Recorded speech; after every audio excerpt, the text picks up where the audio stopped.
Hello students, so we are back with our another video.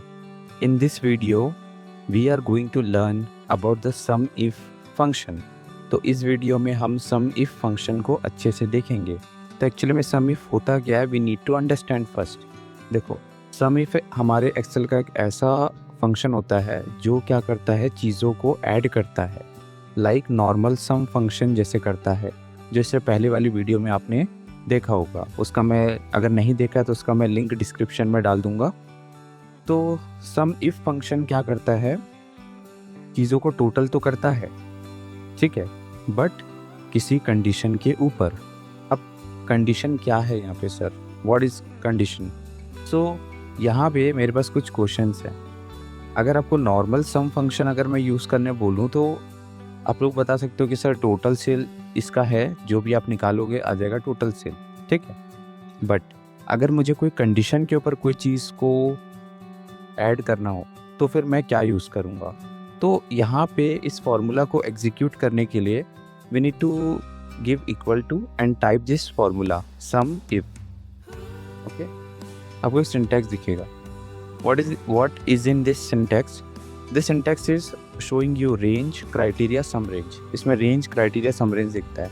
अब ये होता क्या है, जो ये range दिखता है ना, ये एक्चुअली में क्या है, जो आप क्राइटेरिया लेने वाले हो उसका रेंज. सिंपल वर्ड में जैसे यहाँ पे क्वेश्चन क्या बोल रहा है, फाइंड टोटल ग्रॉसरी सेल.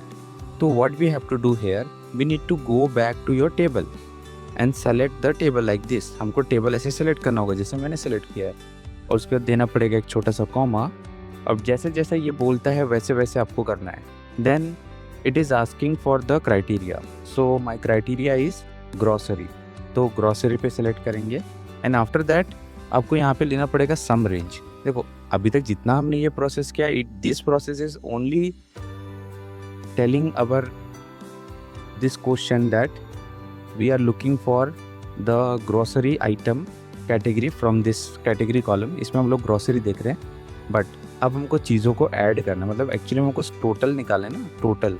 तो टोटल के लिए हम लोग just simply select the total. अब सम रेंज में आपको उसी का रेंज लेना है जिसको आप टोटल करना चाहते हो, because these are the number, और इन सबको सेलेक्ट करना है. And then just give enter. Look, we got our answer 6900. So this is the one way to find out the answer. The second way, so again type sum if function, then select the range. So city को select करना है. Now in the earlier question I have told you that simply select the grocery from the table, but in this question you can do other method. Simply you suppose that if you could not able to understand कि मैंने यहाँ पे इसको क्यों click किया, तो वो एक शॉर्टकट है. अगर आपको वैसा नहीं करना तो आप ऐसे भी कर सकते हो. सिंपली जो चीज़ को आप ढूंढ रहे हो उसको डबल कोट के अंदर इस तरीके से लिखेंगे, double quote, type Delhi and then close this with the double quote, and then again give a comma. Now it is asking for the sum range, so we are looking for the total sale. So again select the total sale column and then hit enter. You can see we got our answer. So in this way we find out the sum if, means we use sum if function to find out the total based on the condition or criteria. ठीक है, criteria और condition पे इस तरीके से निकाला जाता है. I hope you enjoyed this session. Okay, please like.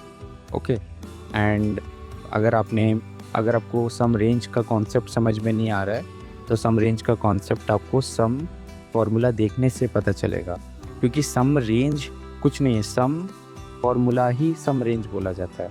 ठीक है, रेंज मतलब बस इतना समझ लीजिए कि रेंज मतलब area, and it is the criteria, जो भी आपका क्राइटेरिया है इसके अंदर. So I have given you the two methods. Either you can directly select the criteria, या तो आप डायरेक्ट लिख लीजिए criteria. So both the methods I have given you. So according to your understanding आप option को इस तरीके से चूज़ कर सकते हो. ठीक है, थैंक यू गाइज. अब मिलते हैं हम नेक्स्ट वीडियो में.